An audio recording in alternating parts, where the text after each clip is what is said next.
This is a video on a playlist. This is a decree of rehabilitation.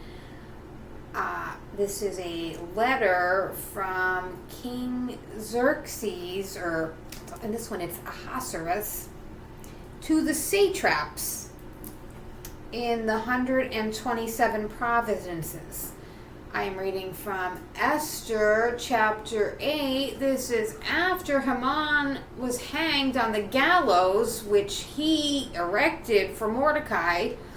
The king's wrath subsided, and royal favor was passed to the Jews. On the same day that King Xerxes gave Queen Esther the house of Haman, the persecutor of the Jews, Mordecai was presented to the king. Esther having revealed their mutual relationship, the king, who had recovered his signet ring from Haman, took it off and gave it to Mordecai, while Esther gave Mordecai charge of Haman's house.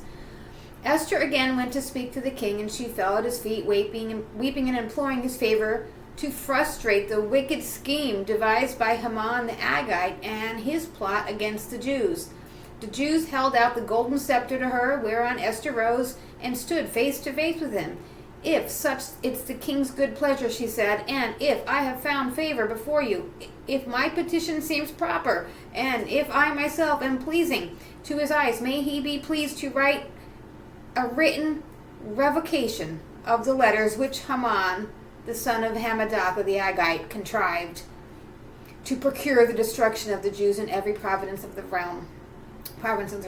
For how can I look on while my people suffer what's in store for them? How can I bear to witness the extermination of my race?" King Xerxes said to the Queen Esther and to Mordecai the Jew, "I, for my part, have given Esther Haman's house and have had him hanged on the gallows for planning to destroy the Jews.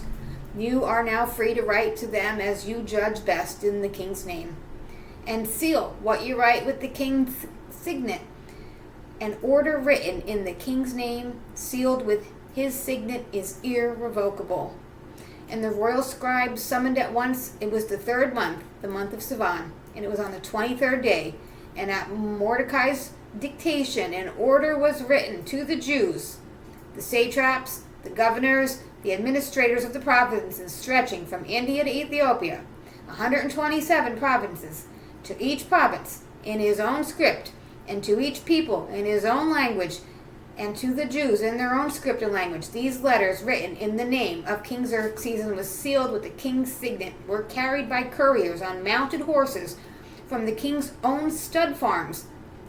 In them the king granted the Jews, in whatever city they lived, the right to assemble in self-defense, with permission to destroy, slaughter, and annihilate any armed force of any people or province that might attack them, together with their women and children, and to plunder their possessions, with effect from the same day throughout the provinces of King Xerxes, the 13th day of the 12th month, which is in Adar. This is the decree of rehabilitation. The text of the letter as follows. The great King Xerxes, to the satraps of 127 provinces which stretch from India to Ethiopia, to the provincial governors, and to all of our loyal subjects, greetings. Many men, repeatedly honored by the extreme bounty of their benefactors, only grow more arrogant. It is not enough for them to seek our subjects' injury, but unable as they are to support the weight of their own surfeit, they turn to scheming against their benefactors themselves. Not content with banishing gratitude from the human heart, but elated by the plaudits of men unacquainted with goodness. Notwithstanding that all is forever under the eye of God, they vainly expect to escape justice, so hostile to the wicked. Thus it has often happened in those places in authority that, having entrusted friends with the conduct of the affairs and allowed themselves to be influenced by them, they find themselves sharing with these the guilt of innocent blood, involved in irremediable misfortunes. The upright intentions of rulers have been misled by false arguments of the evilly disposed. This may be seen without recourse to the history of earlier times to which we have referred. but have only to look at what is before you, at the crimes perpetrated by the plague of unworthy officials.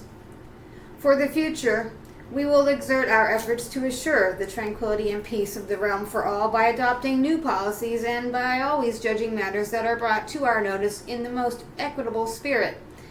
Thus, Haman, the son of Hammedatha, a Macedonian, without a drop of Persian blood and far removed from our goodness, enjoyed our hospitality and was treated by us with the benevolence which we show to every nation, even to the extent of being proclaimed our Father and being accorded universally the prostration of respect as second in dignity to the royal throne.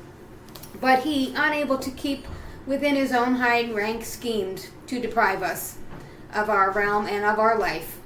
Furthermore, by tortures, wiles, and arguments, he would have had us destroy Mordecai, our Savior and constant benefactor, and Esther, the blameless partner of our Majesty, and the whole nation besides. He thought by these means to leave us without support, and so to transfer the Persian Empire to the Macedonians. But we find that the Jews, marked out for annihilation by this arch scoundrel, are not criminals. They are in fact governed by the most just of laws. They are the sons of the Most High, the great and living God, to whom we and our ancestors owe the continuing prosperity of our realm.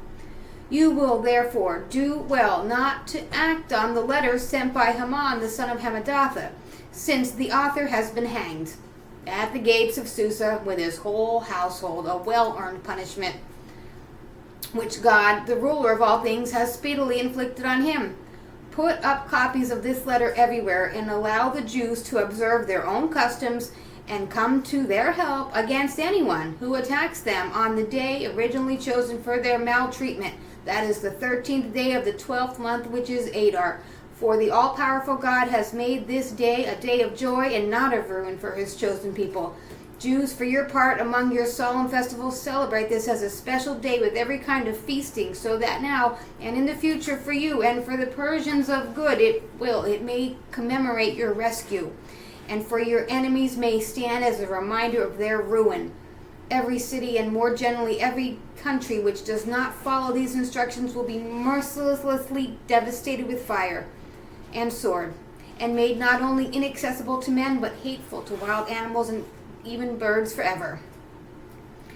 The text of this edict was promulgated as law in each province, and was published to various people so that the Jews could be ready on the day stated to avenge themselves on their enemies. The couriers mounted on the king's horses set out in a great haste and urgency at the king's command. The edict was also published in the citadel of Susa. Mordecai left the royal presence in a princely gown of violet and white, and a great gold crown, and a cloak of fine linen and purple. The city of Susa shouted for joy. For the Jews there was light, gladness, and honor.